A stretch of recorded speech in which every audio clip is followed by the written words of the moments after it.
Halo semuanya, balik lagi bareng aku Angga di Kopi Serius. Tempat kita ngobrol kopi santai tapi isi otaknya dapet. Hari ini aku udah ditemenin 3 orang teman aku yang siap ngebedah film unik dan nyentil banget. Oke, teman aku ada Akila, Wira, dan Melsa. Halo gengs. Halo Mas Angga, wah film kali ini tuh kayak satir tapi ngena banget. Asli bikin ketawa tapi habis itu mikir keras. Aku nontonnya sambil senyum getir sih, Indonesia banget gak sih ini? Jadi guys, kita bahas film yang rilis tahun 2010. Judulnya itu Alangkah Lucunya Negeri Ini, didistribusikan sama Deddy Miswar, ya kan? Yoi, film kali ini begini drama komedi satir.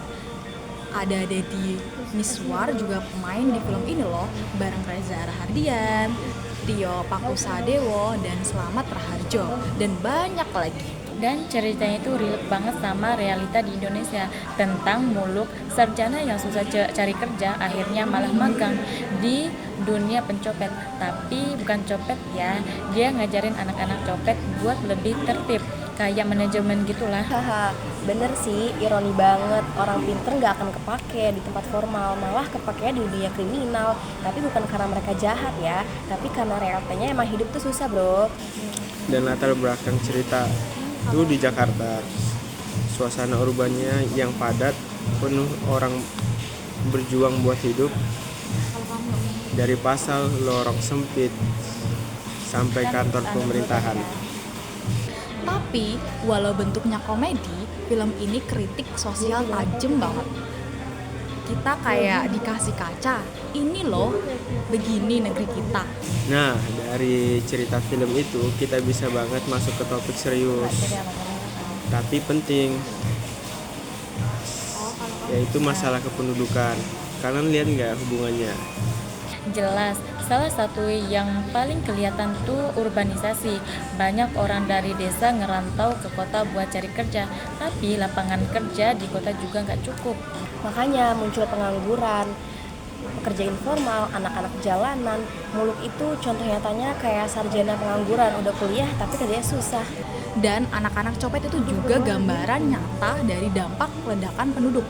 Pendidikan gak ngerata, orang tua nggak mampu, akhirnya anak-anak dilepas di jalan. Bisa dibilang film ini menunjukkan wajah buram kota yang jadi magnet penduduk tapi nggak punya cukup daya tampung baik ekonomi, fasilitas maupun sosial.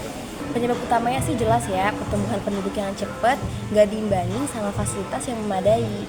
Dan distribusi penduduk nggak merata, semua numpuk di kota besar kayak Jakarta, tapi daerah banyak lahan kosong tapi sepi karena fasilitasnya minim. Terus kurangnya pendidikan dan akses informasi soal keluarga berencana juga bikin keluarga masih jadi biasa dan di banyak daerah, padahal ekonomi pas-pasan. Iya, kita sering fokus sama kualitas penduduk tapi lupa kualitas anak-anak. Seperti anak-anak copet di film itu contohnya.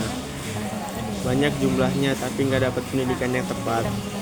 Menurut aku, edukasi itu kunci pendidikan formal dan non-formal, biar orang tua dan anak-anak punya pilihan hidup yang lebih baik. Dan kebijakan pemerataan pembangunan, pemerintah harus bikin daerah juga menarik buat ditinggali, bukan cuma kota besar, jadi urbanisasi bisa ditekan. Penting juga nih perbaiki sistem lapangan kerja, biar lulusan kayak Muluk itu nggak cuma jadi sarjana kecewa, apalagi kalau punya niat baik kayak dia contohnya.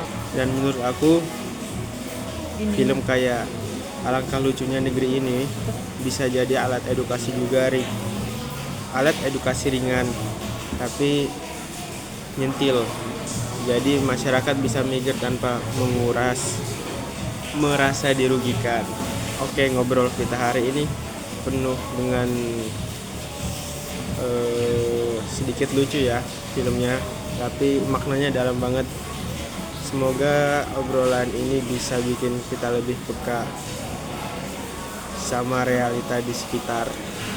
Setuju, jangan cuma nonton buat hiburan, tapi juga untuk peka. Semoga kita bisa jadi bagian dari solusi juga, sekecil apapun itu. Yuk mulai jadi diri sendiri biar negeri ini tuh nggak cuma lucu doang, tapi biar negeri ini tuh juga berwarna. Amin, terima kasih udah dengerin Ngopi Serius. Sampai ketemu di episode selanjutnya. Jangan lupa ngopi, jangan lupa mikir. Bye.